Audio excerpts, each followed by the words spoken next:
अमरावती जिल्ह्याच्या बडनेरा विधानसभेचे अपक्ष आमदार रवी राणा यांचे एक बॅनर सध्या चर्चेत आलंय। या बॅनरमुळे आमदार रवी राणा यांनी स्वतःच महायुतीची उमेदवारी जाहीर केली का असा प्रश्न निर्माण झालाय। तर यावर रवी राणांनी स्पष्टीकरण दिलंय। गेल्या 10-15 वर्षांपासून मी महायुतीसोबत आहे, त्यामुळे अनेक कार्यकर्ते माझ्यावर प्रेम करतात, शुभेच्छा देतात, बॅनर लावतात। तोच उत्साह त्या बॅनरच्या माध्यमातून झळकलाय। मी महायुतीचा उमेदवार आहे हे कोणी नाकारू शकत नाही, कारण मला तसे संकेत वरिष्ठ पातळीवरून मिळालेले आहेत। बडनेराची उमेदवारी युवा स्वाभिमान पक्षाला सुटलेली आहे असा दावा रवी राणा यांनी केलाय। राज्याचे उपमुख्यमंत्री देवेंद्र फडणवीसांसोबत मी गेल्या 12 वर्षापासून आहे आणि महायुतीमध्ये काम करत असताना असे बॅनर अनेकदा कार्यकर्त्यांनी लावले। कार्यकर्ता अनेकांचे भावी मंत्री, भावी मुख्यमंत्री सगळे लावतात।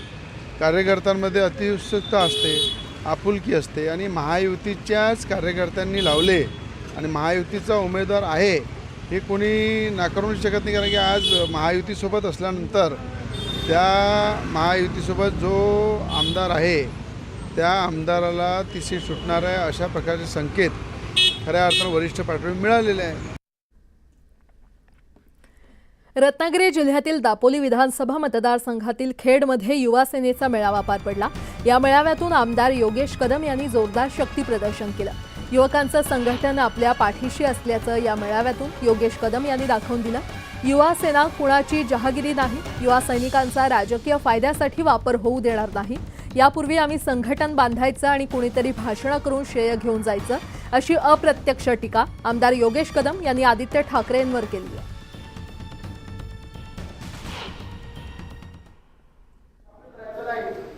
एक मात्र गोष्ट आपण नक्की करायची आहे की आपल्या गावाच्या वेशीच्या आतमध्ये आपले जे विरोधक आहेत त्यांना गावाच्या आतमध्ये देखील येऊ देऊ नका। येत असं एकच प्रश्न विचारा, मागच्या 5 वर्षामध्ये तू आमच्या गावामध्ये किती लाखाची किंवा किती रुपयाची विकास कामं केली हा एकच प्रश्न विचारा। 1 रुपयाचं काम केलेलं नाही, बरोबर की नाही?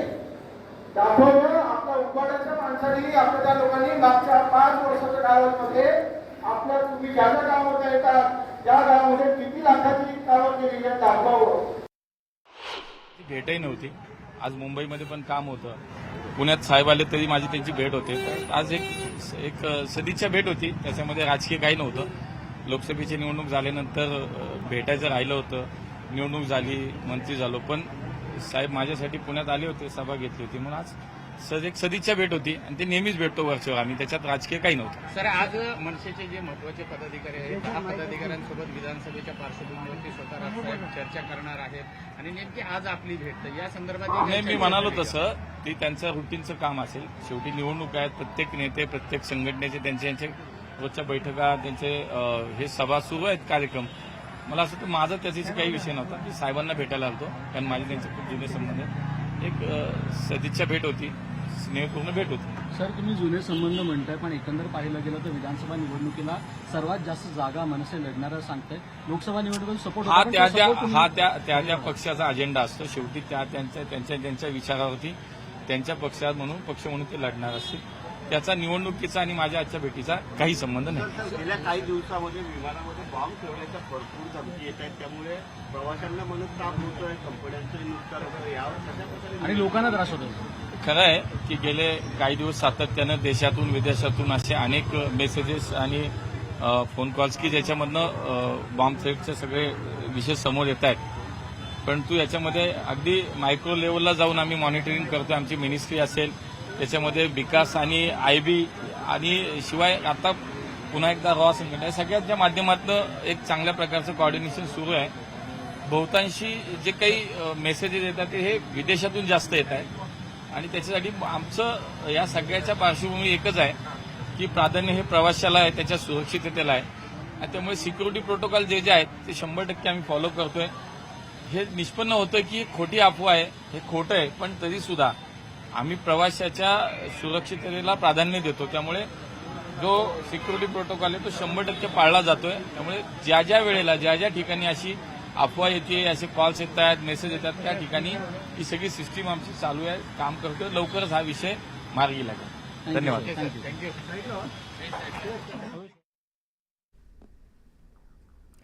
पुढची बातमी पाहूयात. गोंदियातील आमगाव देवरी विधानसभा हा अनुसूचित जमातीसाठी राखीव आहे आणि या क्षेत्रातून भाजपकडून संजय पुराम माजी आमदार हे पुन्हा एकदा या विधानसभेच्या निवडणुकीमध्ये लढण्यास इच्छुक आहेत. यासाठी त्यांनी गेल्या 5 वर्षांपासून नागरिकांशी संपर्क ठेवलाय. त्यामुळे निश्चितपणानं या सर्व बाबींचा विचार करून भाजप यावेळी सुद्धा आपल्यावर विश्वास दाखवून विधानसभेच्या निवडणुकीत आपल्याला उमेदवारी देणार असा त्यांना विश्वास आहे. भाजपकडून अनेक इच्छुक असले तरी मात्र आपण केलेल्या कार्याची दखल भाजप घेईल आणि या निवडणुकीमध्ये आपण रिंगणात राहू अशी अपेक्षा त्यांनी व्यक्त केली आहे.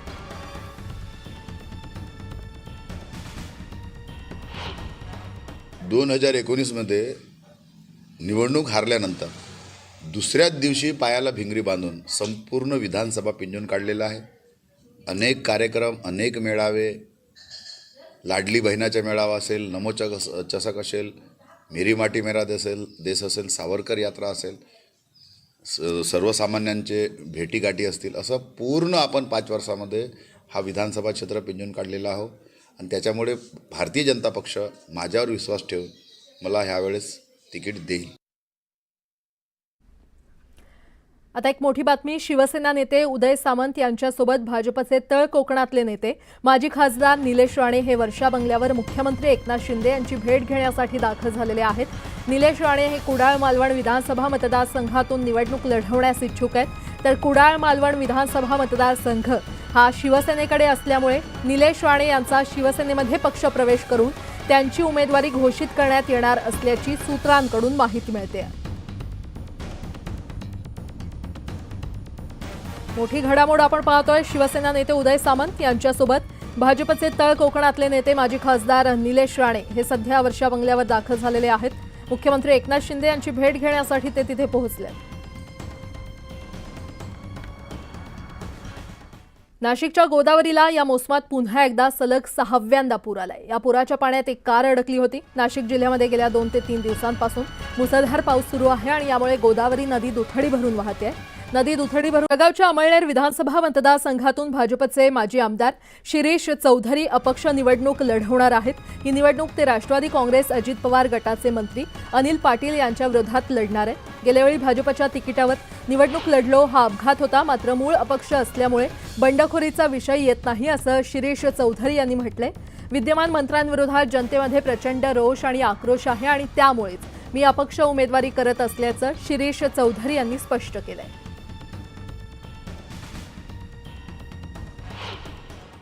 या लोकांची सेवा करतोय तर त्यासाठी ही बंडखोरी म्हणता येणारच नाही. कारण माझी पहिली उमेदवारी अपक्ष म्हणूनच होती आणि ही उमेदवारी अपक्ष म्हणूनच राहणार आहे. त्यावेळेस भाजपच्या तिकिटावर मी उभं राहिलोय मान्य आहे, परंतु मी मूळ अपक्ष म्हणूनच आहे, तर त्यामुळे ही बंडखोरीचा हा प्रश्न उद्भवणारच नाही. कोणी काय तयारी करायची लोकशाहीमध्ये प्रत्येकाला स्वातंत्र्य आहे, पण ते भाजपचे कधी होते किंवा नव्हते हे त्यांनाच माहिती. आणि भारतीय जनता पार्टीचं जर का ते असतील त्यावेळी मागच्या वेळेला ते उमेदवार म्हणून जरी होते, तर भारतीय जनता पार्टी त्या बाबतीमध्ये आपल्या उमेदवाराला कसं आपण कन्व्हिन्स करायचं ती भारतीय जनता पार्टी ठरवेल.